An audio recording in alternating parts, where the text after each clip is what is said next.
What's up? Hey, what's going on? What's going on with you? Not much, not much. It's been a week. I know, right? Yeah, everything's been good. We were supposed to get on last week, but you had something to do. Oh man, that's if it ain't one thing, it's another sometimes. It'd be like that. Right. Life be lifing, as they say. Life be life.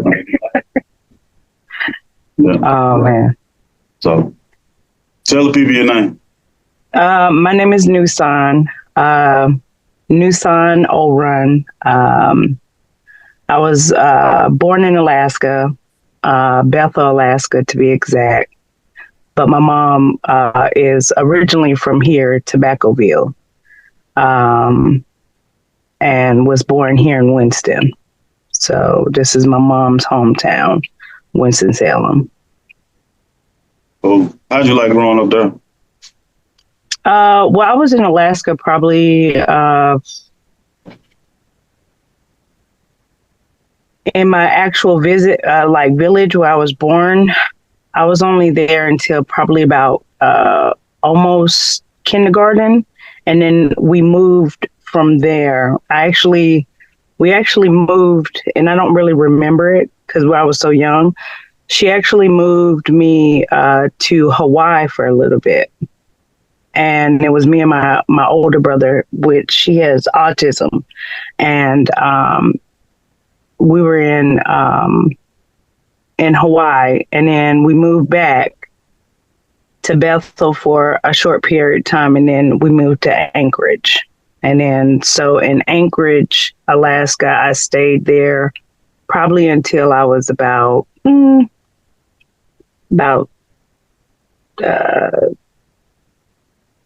think I finished kindergarten. I know I finished kindergarten. And then we left and went to lower 48s, which was like New York and New Jersey. And then from there, we came here in 93. Okay. So you came today to talk about ADHD, right? Yes. Living with ADHD undiagnosed. Yeah. And growing up through adolescence and not becoming aware of it or not diagnosed until I was grown. Like literally, I think it was 2000. I want to say 2018 or 19 when I actually got tested. Okay. So how was growing up? I'm sorry. No, go ahead. No, you're good. No.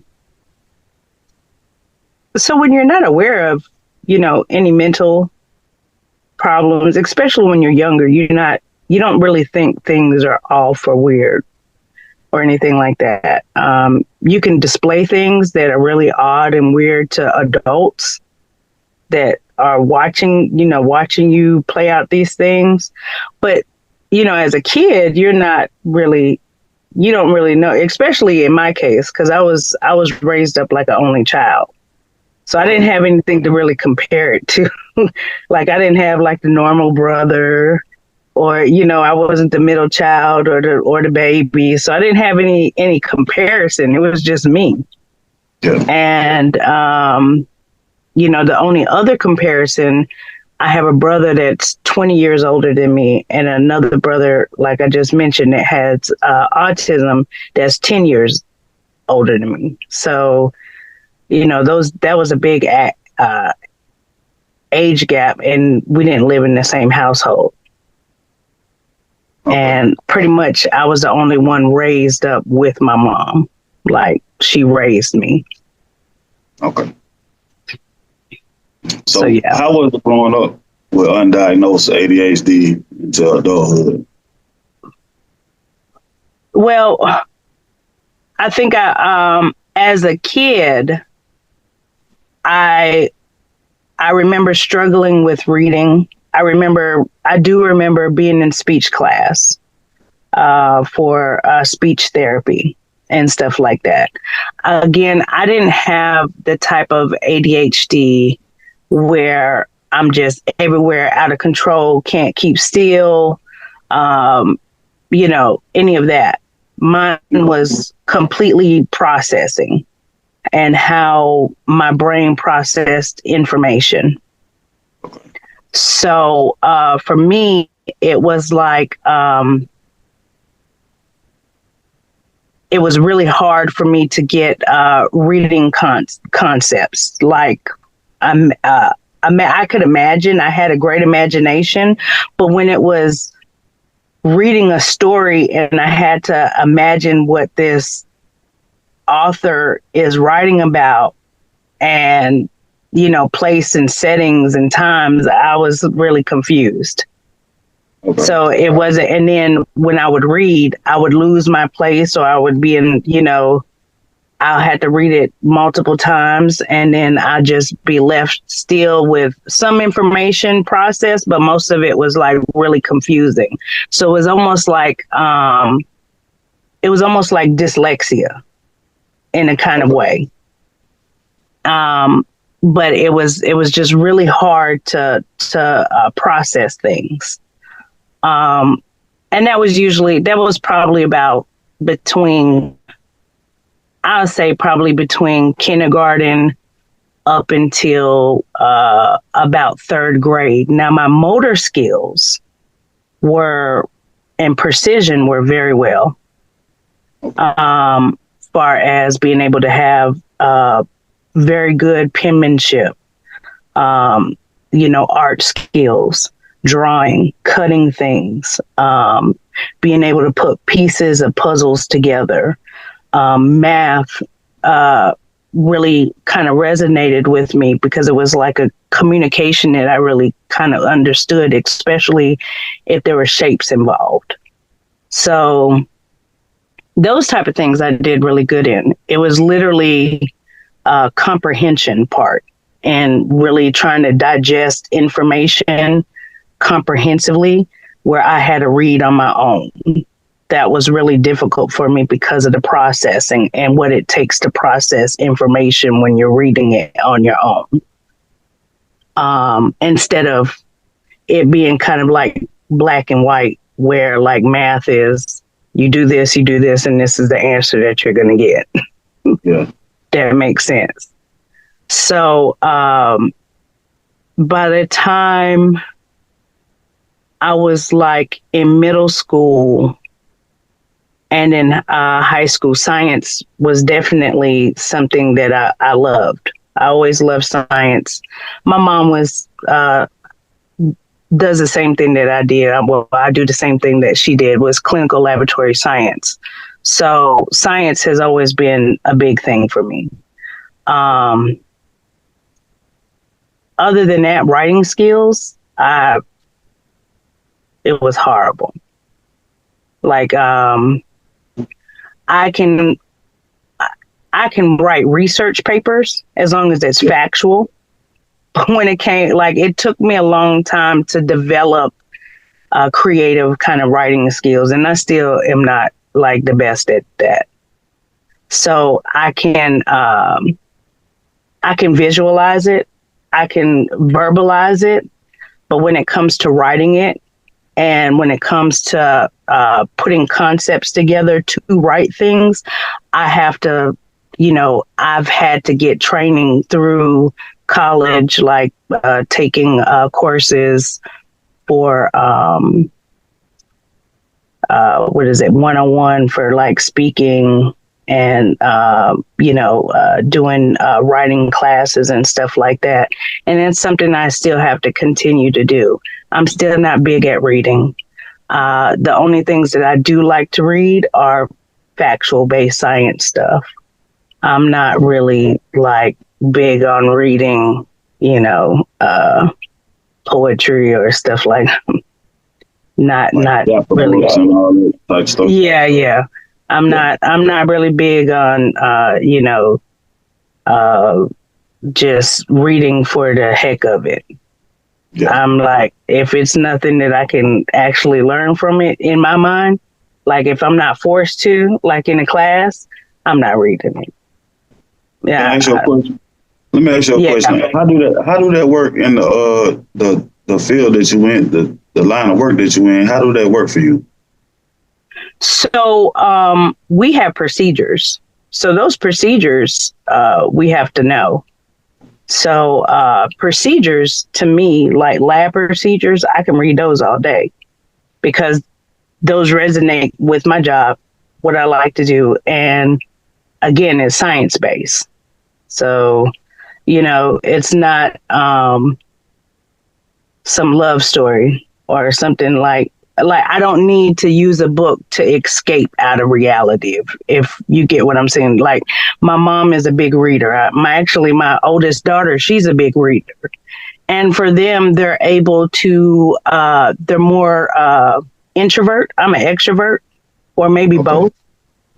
And I think I'm able to utilize both introvert and extrovert because of being around so many different people from a young age and moving around in different communities and different states, being in different school systems and stuff like that. I'm able to kind of adjust, and kind of feel out people. And I have that, like, I can kind of like look and kind of see like, okay, this is the type of vibe they're on. Then, I can match that vibe. So, Yeah. people skilling and me being able to talk and stuff like that, that came natural to me. Now, articulating what I wanted to talk was difficult because, again, I had that processing problem. Yeah.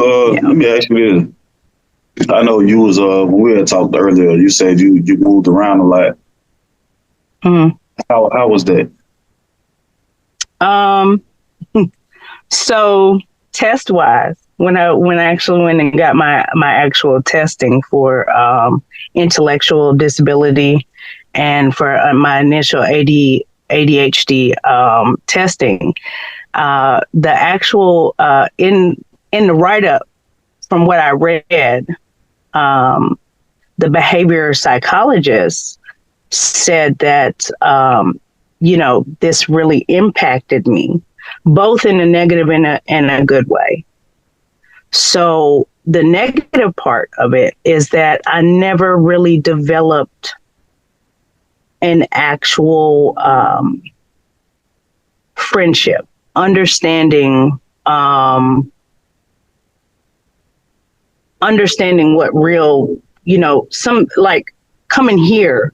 I seen people that were friends since preschool, kindergarten. Like I never had that experience because of the way I moved around.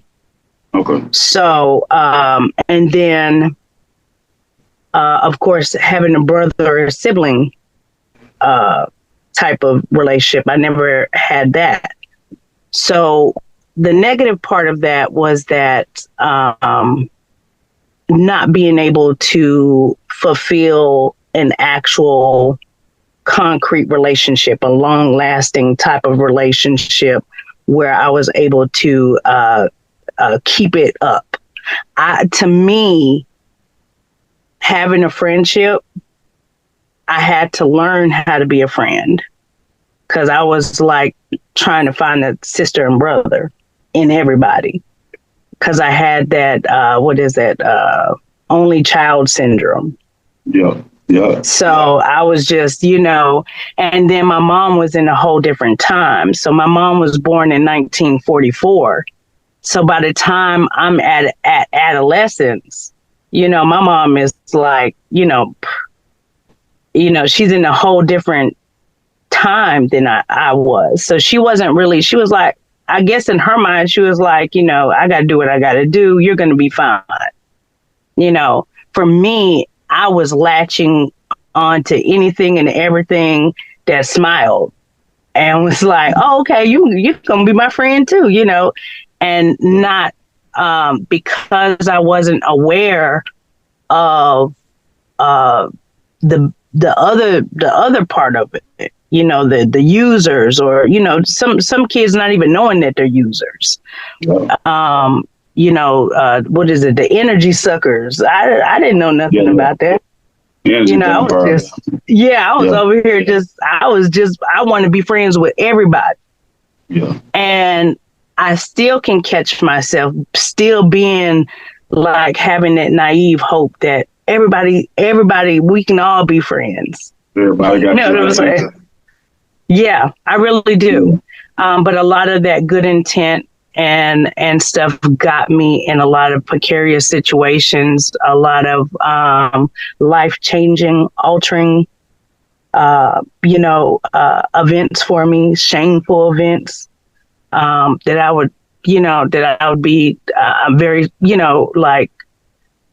I'm very precautious now with my kids and making sure that they're aware of these things. I don't think my mom was able to really verbally tell me that because of the time that she grew up in, where, adults and kids didn't really conversate.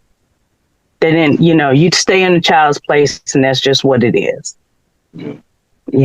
And you handle it the best way you can. If you survive, you survive. That's just what it was. That's why they're the silent generation. Yeah, that's real. Yeah. How would you describe ADHD? I think just like with autism,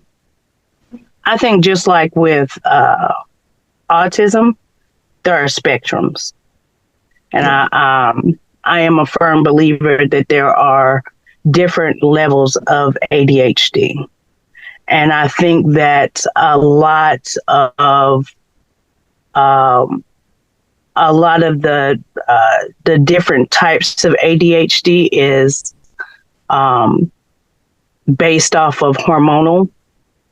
When you're in the womb, the things that the mother ate during the course of the pregnancy, her attitude, emotional state, because emotions delegate still like what type of hormones, the amount of hormones that are going to be released or not. Yeah. So if they're crying a lot or stuff like that, you're not going to get enough of your happy.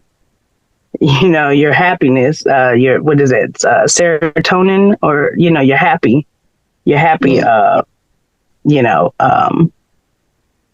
hormones. But I also think that food and diet played a big part of that. A big part. Yeah, a real big part. Especially, and the food and everything, and then you have to also look at your environment and what environment you're placed in. Absolutely. Yeah. How do you spot ADHD in someone?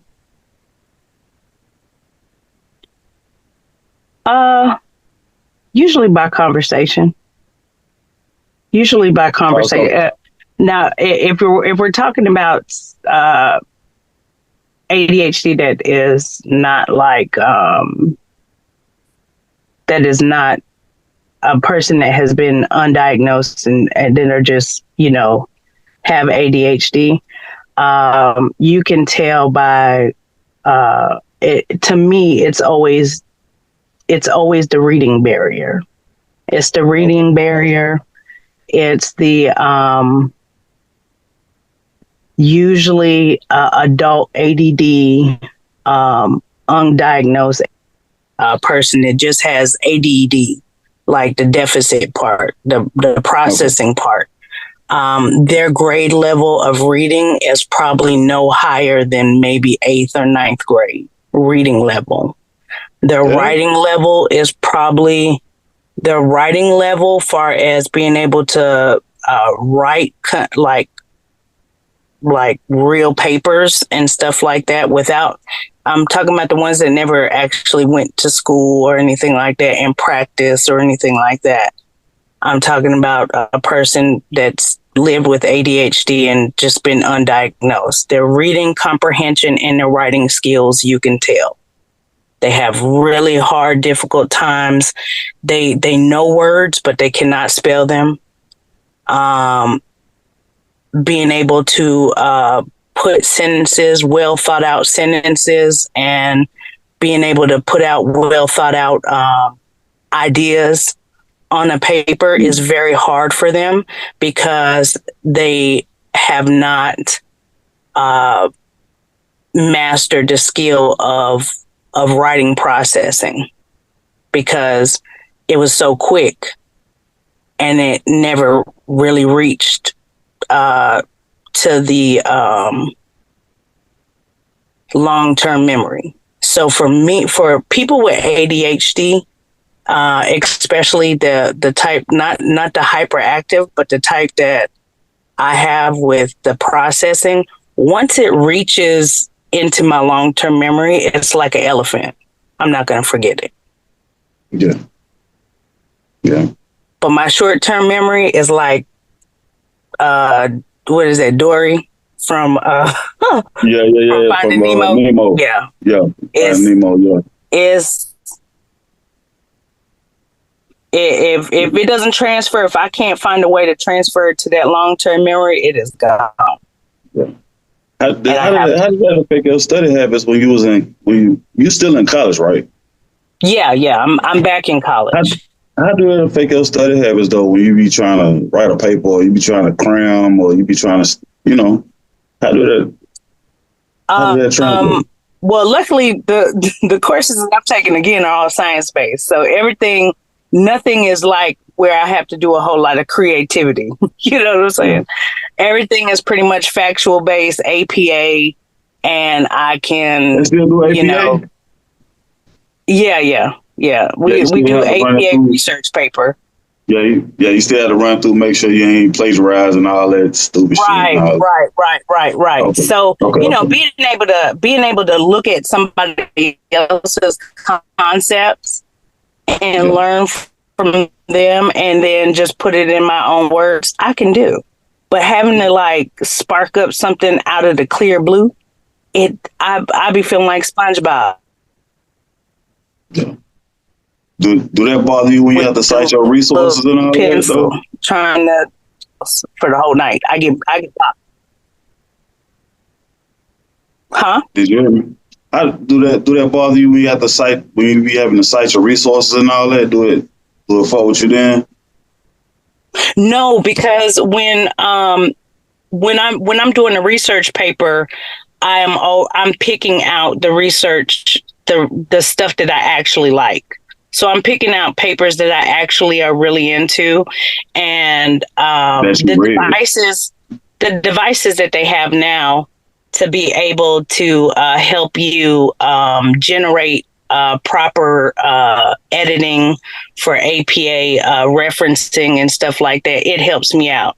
So prior to Google and search engine and YouTube, I don't think I knew me going to college at graduating right after 2000, and YouTube wasn't even around. So everything would have been based on me reading and having to dig deep. To me, I knew that I wasn't, like, the technology wasn't there for me yet. And I really had that inside of me. I just knew that the technology wasn't there yet. Now, with me, I was already, on AOL, on different chat sites and stuff like that. I was really into computers. And I failed almost computer class, my 9th grade, but that was because you had to do all your margins yourself and everything like that. Nothing was pre-done already. Like everything now is pre-done. Yeah. So the fact that where we're at with technology, allows me to access information instantaneously. And that helps me in so many ways. When did you ever feel like it was a point where you thought, well, I take in information a lot differently, so something might be going on? You understand what I'm saying? Oh, when man. did you ever feel like that? Well, definitely failed relationships. Like, it was getting to the point where I remember... A bunch of miscommunications. Say what now? A bunch of miscommunications. Well, it was getting to the point where when I never had a male figure in the household.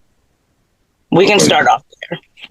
So, my mom divorced my dad at a very young age, and she never brought a man in the household ever until I was like 22 or something like that. Yeah, same. Right. Mm-hmm. So, you know,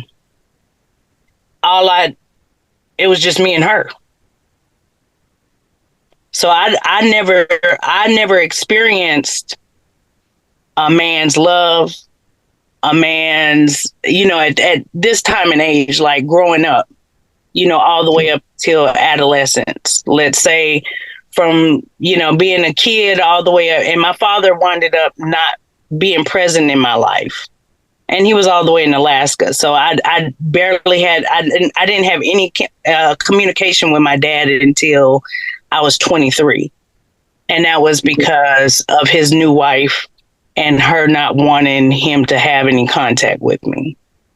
Okay.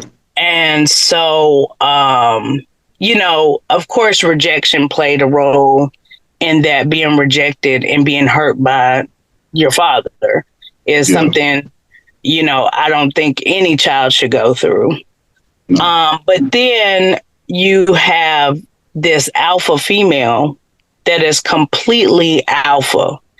And everything that come out her mouth is whatever you could do, whatever a man could do, you can do. And which is false. To me, it's false. Yeah, it is. You can't be a man. No, exactly.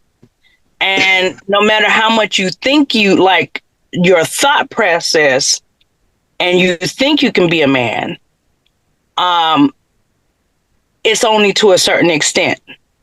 Yeah. I can have understanding and everything like that. And I'm not taking away from any, trans, like I'm not transphobia or I have nothing against, gay women, gay men, nothing in that, nothing. It has nothing to do with that.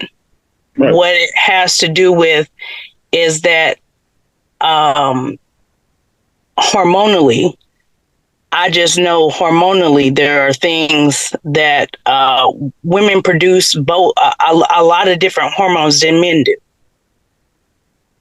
And they have to, because when they are carrying a child, when that child becomes a male, guess what? They have to produce testosterone. And they have to produce a large amount of it. A lot of times, most women are their sickest when they're pregnant with a son because of that hormonal imbalance. Yeah. So, I understand it on that type of level, but going back and trying not to go too far left, but going back to my mom, she was like a go-getter. And very, very intellectual, but she was not about to let a man run her or anything that she had going on. And so I grew up with that same mentality. I grew up not having the only experience that I ever had with guys were just friends. Were the friends that I met in middle school or in high school or stuff like that. But I didn't know what the heck I was, I didn't know what I didn't know nothing really about a guy. I tried to emulate masculinity because of what my mom emulated as masculinity.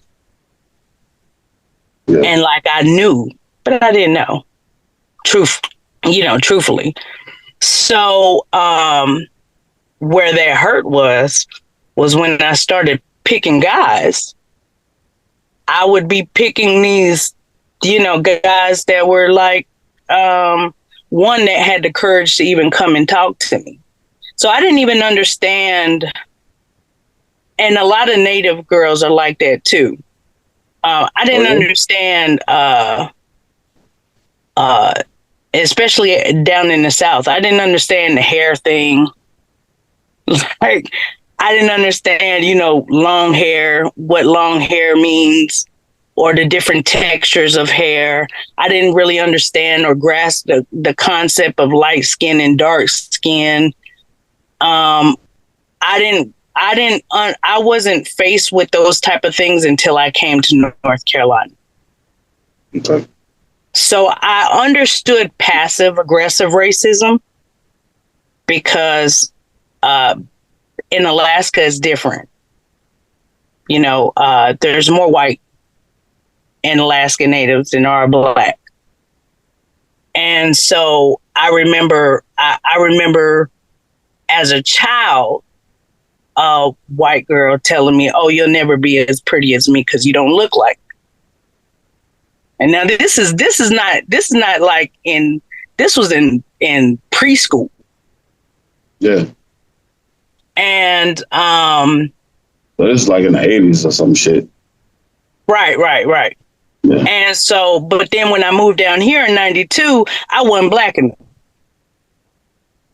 I was Daniel's son. I was everything. I was the Korean kid, the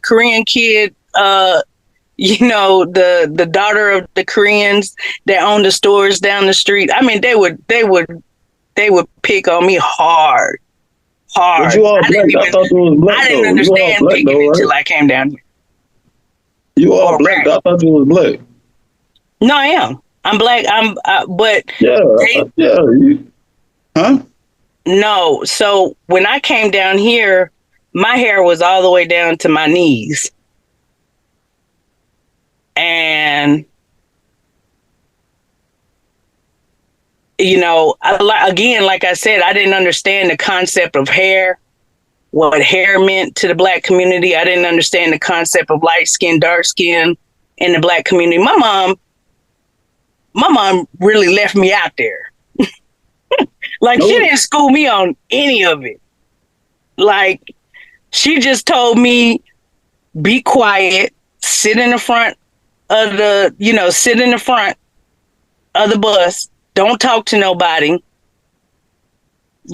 Focus on going to school. And if you get in trouble or something like that, or if somebody messes with you, you go to the principal office and you tell, or go to the teacher.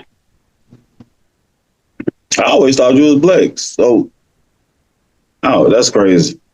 Well, that was because by that time, by the time I was in high school.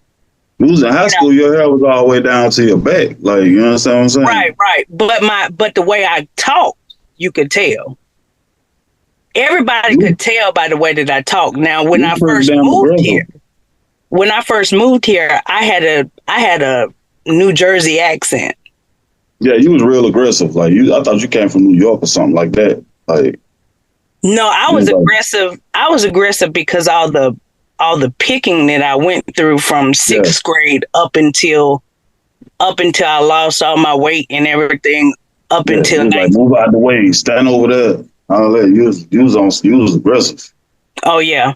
But my aggressiveness came from me really, now that I went to therapy and stuff like that, a lot of that came from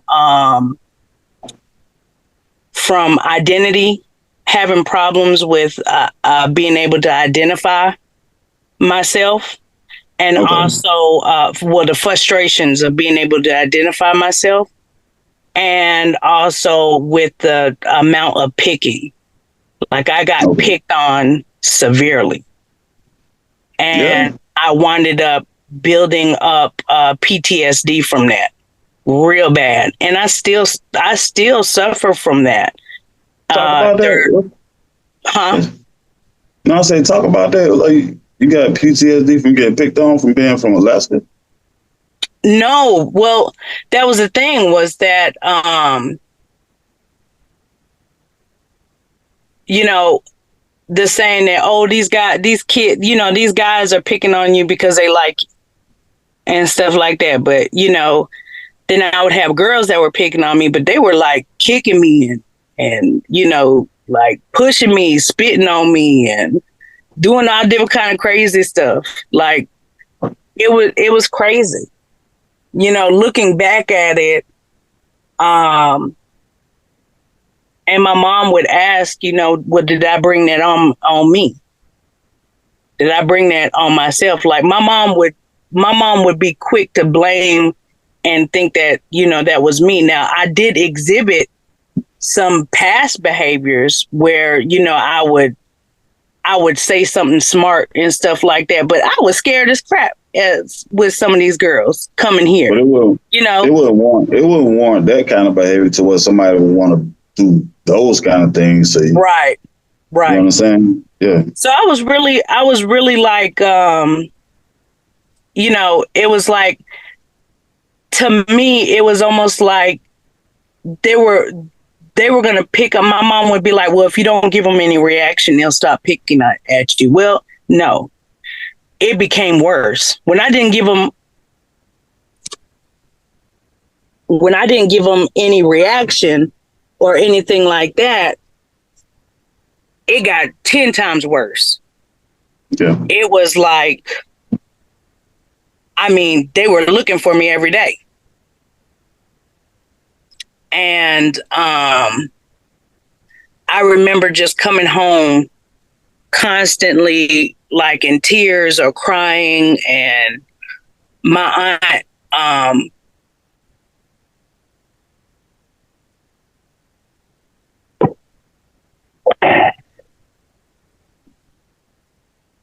crying.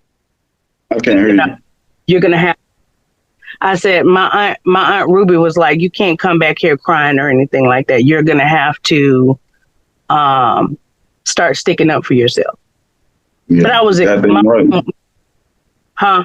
Well, but my mom was 6'1". So here, my mom's 6'1". Your mom was 6'1". I'm scared. Yeah. Now I done got whoopings from my mom. Now she'll act like crazy whoopings.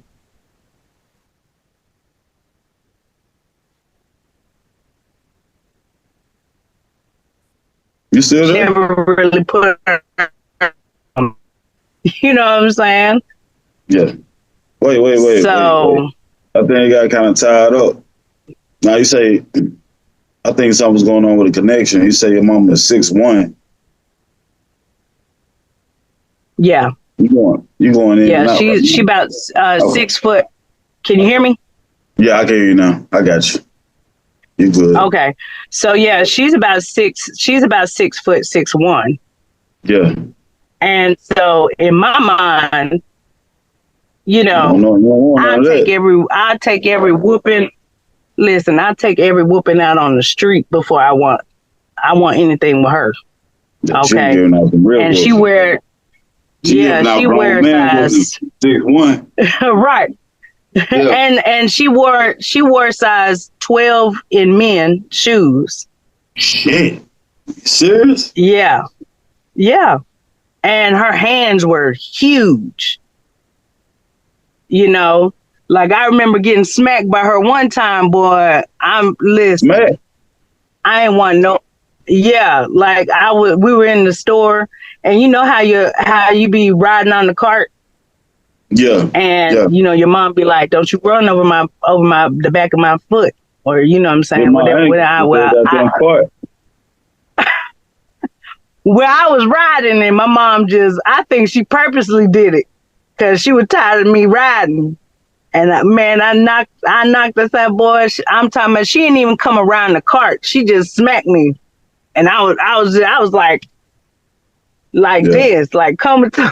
Look, that's crazy though. One time, my motherfucking grandma smacked me in the motherfucking checkout line. She smacked me cross-eyed, so I know exactly what the fuck you talking about.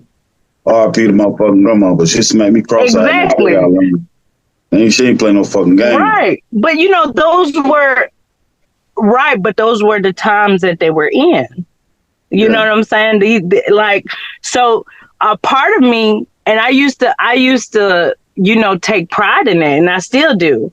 You know, I used to be like, you know, I'm a triple OG. And they'd be like, you ain't even old enough. I said, no. I said, my grandparents were born in 1901, 1902. And on my dad's side, they were born in 1913 and 1912. So I ain't no watered down. Yeah, I ain't no watered down, but like I'm in what I used to call, I'm in the family tree, you know. Yeah. So there were what I call perks to having a mother at my mom's age, because now as a grown woman and having my own family, there's still a deep-rooted history, still a deep-rooted tradition, and still those hardcore values like, nah, we're not doing that. Yeah. Versus, you know, some of the more laxed out traditions with the younger group and stuff like that. Yeah. But going back to that though, so I was more scared of my mom than getting picked on by some kids, you know what I'm saying? But when my mom gave my aunt, like when she gave me permission in front of my aunt, like, no, you don't let nobody touch you. Oh, it was on and cracking. I'd say probably within a week. So first my cousin, which was on the bus the whole time that I was getting picked on, in the back, and and she just watching it, you know what I'm saying? That's you know, it is what it is. So the first time she was like, well, I teach you how to fight. We out there, I'm scuffling. I done took the remember the ropes that were, they used to make them out of rubber, out of the, like, you know, you could get whooped by them. It hurt. Yeah. So we out in Happy Hill Garden scuffling out in the front yard. Okay, come on. I'm ready. Yo, come on. Yeah. And I took that daggone that rope and started roping her like okra. I was like wop wop wop wop, and I didn't at that point. And she was hyping me up, and then after that, I started fighting almost every other day. Yeah, and it was bad too, because it opened up like this. It was like, finally, this monster is out of here. This monster is out. Yeah. So what happens is that as you start transitioning from middle school up until high school, you know, most girls are starting to get a little bit more into guys, wanting to be, you know, a little bit more ladylike and stuff like that. They want to be more presentable and stuff like that. Me, I'm like, man, F all y'all. I'm like, I'm in a whole different zone. Mind you, again, also my imagination is off the Richter too. So the only thing my mom would be watching are like Godfather, and you know, I'm watching nothing but mobster movies and crime thing, you know, how to get away with murder and, you know, trials. Like my mom was into she used to like watching trials and stuff like that. She watched Jeffrey Dahmer trials. She would watch like we gonna have to get her on. What's the other? She would watch. Hey, yeah, no, she's Yeah, I really want to talk dope. to your She would mama. watch really, yeah, she would watch real intense, dope type of, stuff.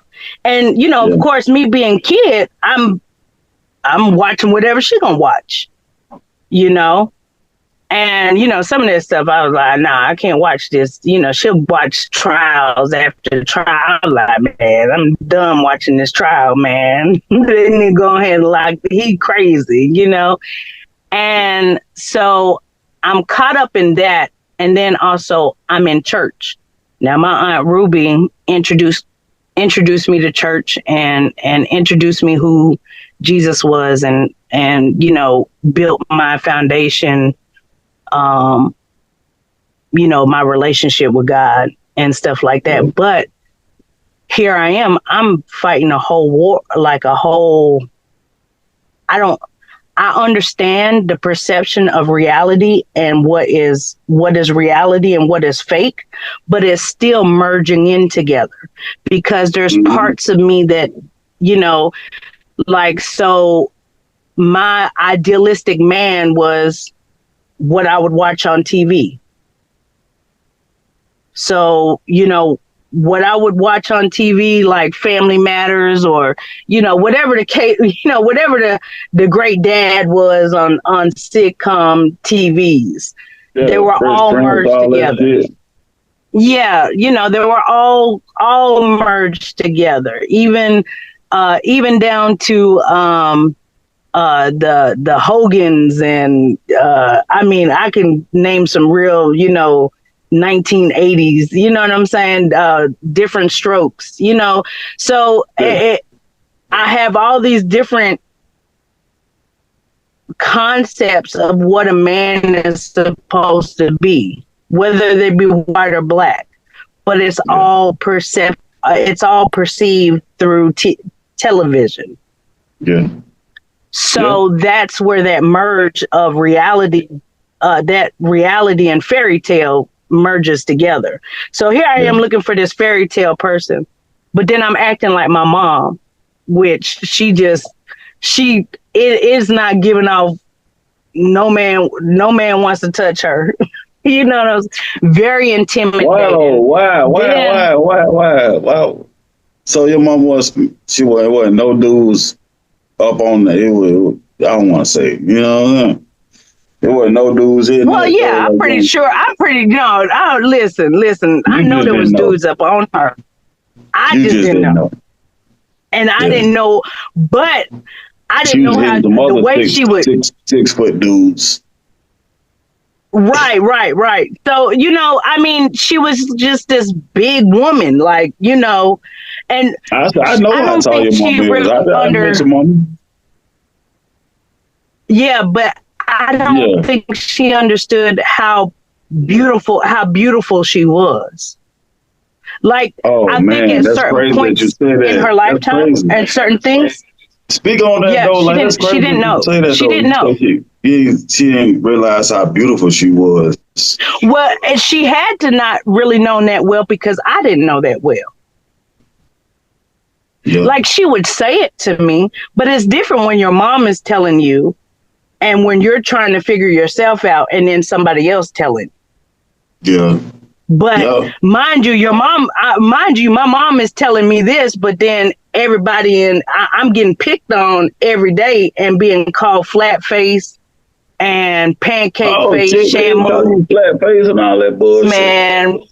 Man, shamu, all different kind of stuff. You name it, they would say Asian though. Like, what the fuck they were calling you flat face? they would go in on me. They would go in on me. And so I felt like, okay, well, especially in my community, in my Black community, I just felt like there was a longing connection that I wanted within my community. So I was like, I would be the quote unquote extra Blackness to show that I was Black. And I remember purposely making sure that I picked friends that I knew that were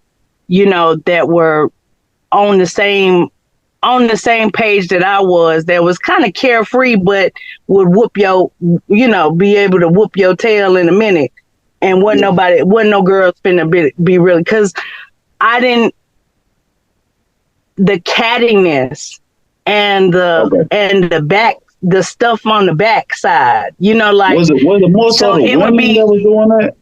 Yeah, because you got to understand, like in high school, we're going through all different kind of emotions in high school. Yeah. So here I am.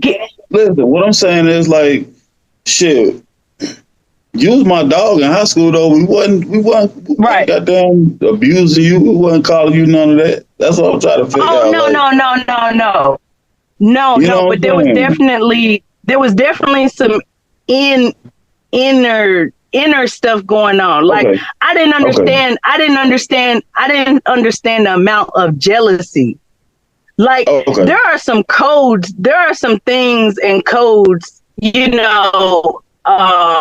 there are some things and codes in Winston-Salem that they got their own little, they got their own little codes in Winston. I didn't understand the, what is that called? What is that called when the Southern Belle mentality? Where I don't know. Where the Southern Belle mentality. That might be what it's called. So the Southern Belle mentality. I don't know. Is that what it's called? No. So to me, I describe it as a Southern Belle, where we wasn't treating you fucked up like that, though. Well, where not where anyway, but you might have been experiencing those things. I can't. No, say. I'm talking about like you had certain sets of family that you knew because of their name. Like you had the Speaces, and you had the Hausers, and you had the Jacksons, and then you had you had set family. Oh yeah. Yeah, motherfuckers going for last names and shit and all that shit. Right. Yeah. And you're right. And then it was do be on that bullshit. And you gotta dress a certain kind of way. You can talk junk, but you can't, you gotta still be a lady and this and that. If you're gonna be jealous, basically they'll be playing games, so they'll be doing stuff passive aggressive, and my mom is not passive aggressive. My mom is very in your face, real, and will tell you like it is. So when these girls, when I would notice, mind you, again, I've been in different parts, and I'm still traveling at this point. Even in high school, I'm still traveling, going up to Alaska, coming back home. You know what I'm saying? So, the whole, my mom was not into fashion. I mean, she was into fashion, but she was not finna pay out no money for no, for no, she wasn't gonna pay out no money for no shoes and clothes, $high clothes and stuff like that. You remember that shit? What? No. You used to bring your mom to your mom used to come to the club. Well, that was my mom was gonna do that regardless. She was gonna let me play no fucking games, bro. No, she wasn't like she was either inside the club or outside. Yeah, I remember. I remember that shit. Yeah, your mom used to come in the club. She would come in the club. Yeah, I was very guarded. Yeah. I was very, very guarded. And I don't think a lot of people understood that. I think that some people that do know me or know of me and stuff like that, if they see me, like now she wouldn't be at the Boys and Girls, not Boys and Girls Club, but the Y parties. But you know who was at the Y parties and who was running the Y parties? My cousin, my older cousin, Andre Gould. So when I remember, she was goddamn when we was at the Ice House. She was in the club. She was in that motherfucker.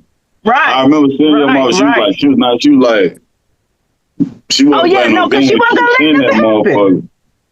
No, she wasn't gonna let nothing happen. But neither was like none of my cousins. So I'd be out there. So when people would see me, be like, "Oh man, she wild. She be doing splits, be doing all different kinds." I'd be living my life, but I be living my life because I really got family members that people don't even know this right there. Like when I did it, I remember when I was at. About you, man. Right.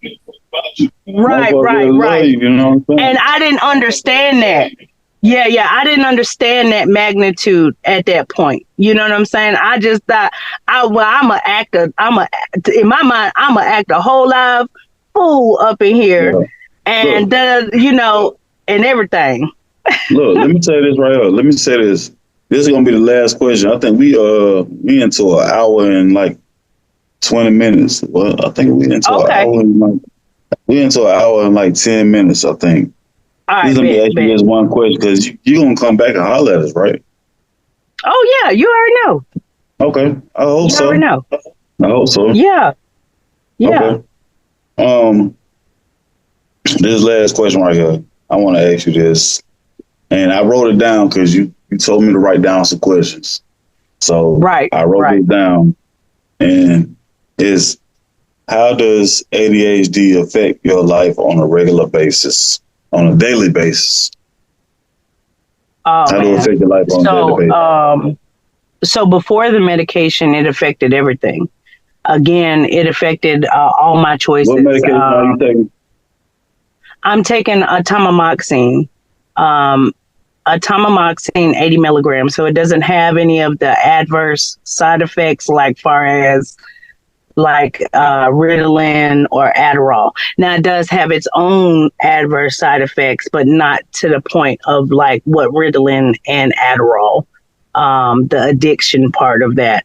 It also has a mood stabilizer in there.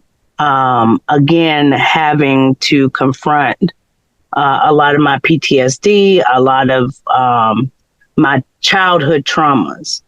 And people don't understand that even though it might not have looked like in your eyes like someone was going through trauma, you never underestimate the power of perception, of self-perception, and of what that person or how that person perceives their world. So I emulate it a lot, especially with my kids, and I give them a certain amount of grace and stuff like that because their perceptions of the world and of everything is not the way that I perceive it. So I was living in a household where my mom's perception was the go-to. Like if you didn't think like her, if you didn't believe in her perceptions, the way that she perceived the situation, then you were wrong. Yeah. So me being off of medication hindered me in so many ways because I felt like I couldn't do certain things. Once I got out of that comfort zone, once I started getting therapy and stuff like that, because again, it affected everything. It affected the way that the way I raised my kids, the boundaries. It affected my boundaries because there are certain boundaries with ADHD where you forget those boundaries are even there. So ADHD person can overshare, and you'll be thinking like, oh man, they real. They real. They tell it like it is. But really, we just yapping off of whatever we're thinking and not processing it. And that's not good either. So, dealing with that. And then once I got on medication, being able to I felt like within about a month or two of being on the medication, when I started, I was able to actually articulate what I need to say. I was able to stay on task. I was able to have conversations that were, to me, that were very difficult to have back in the day when I wasn't on medication. And I was trying to, but I couldn't find the right words, or my mind was processing faster than how I could say it. And so I was trying to figure out, and then people just be like, either she weird or, she don't, let's on to the next subject. Yeah. Or on to the next subject. Now it's more of, I can articulate those things and be able to communicate effectively, and people have a clearer understanding. I'm also able to set boundaries because I'm able to communicate better. And I'm able to, my perception of things are being able to be fully processed. Talk about that real quick, though. You say you're able to set boundaries. Yeah, those boundaries are important, even with your children. I think a lot of people forget that we have to have boundaries as human beings. For our mental and spiritual sake, we have to have those boundaries. If we don't, we either overexert ourselves to the point where we're just completely burnt out, or we wind up pushing ourselves onto people in situations where you have the yes people, because some people like to gravitate to yes people because they're the type of person that want boundaries for themselves, but don't want anybody to have boundaries on them. So they need yes people around them. And most of those people also need negativity because they thrive off of that negativity to be able to give them energy, be able to give them this falseness of like, oh yeah, I am the ish and this and that, da da da, and you're not really doing nothing with your life. Exactly. But they have to create this narrative for them to, psychologically live. And what I found out was, guess what? Your mind is gonna want to. Your brain ultimate goal is to live. Yeah. So whatever it has to do in order for you to live, whatever it has to suppress, whatever it has to make you perceive, whether you think where you halfway in reality or fantasy land, whatever it does to make sure that you get up every day and can function, your brain gonna do it. Yeah. Listen, when you gonna come back and see us? Let me know. This was really a good talk. This was really a good talk. Yeah. I appreciate just you, let me know. Giving up your time and your energy, man. Like, that shit is dope as hell. Like, for real. Hey, man, I appreciate you. You gonna come back and talk to us next week? Yeah. Just let me know. What days off you got next week? I'm pretty much open during the whole week. Yeah. So just let me know. Let me know, and we can get up on the topic. I would love further. I'm sorry. Go ahead. No, what were you saying? I didn't hear you. That last part. No, I was just saying I would love to further the conversation though. Like, you know what I'm saying? Like, okay. You know what I'm saying? Well, I hope it's gonna be. Oh yeah, no problem. I hope it's gonna be some other people with some feedback and some questions, because I think being undiagnosed, whether it's ADHD or any type of mental, any type of other mental or emotional things that are going on, I think those things need to be addressed. And people need to see other people in a more realistic light. Like, had I not came on here, most people would just remember me as, oh, that's new from high school, or from, that was off the chain. She was cool, but she was off the chain. But they never actually sat down and actually had a conversation. I'm like, oh, dang, I didn't know, I didn't know you had these kind of conversations, So yeah. I think it's important, especially in our community, to start back, kind of getting into those tough conversations, because we do have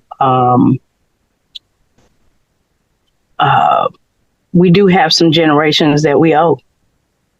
Yeah. Like class of 90. I say this, class of 96 to class of 2000 owes a lot back to the community. And I think we got spoiled because of our sisters and brothers, our uncles and stuff like that had everything paid out for us. And we pretty much left all the other generations kind of high and dry. And we just did our own thing and we were carefree. But the thing about it is now look at our community. Yeah. So I'm hoping, when we talk again, that we can kind of touch bases on regrouping and what is it going to take to really get our community back on track where we were tight knit before, even though there was these little things, family, tribal things and stuff like that. It was still fun. And, we still had a generation that we could depend on. And I think that is what is lacking right now is we don't have a generation. These younger kids do not have a generation to really depend on. And I think we got to start stepping up on that. Yeah.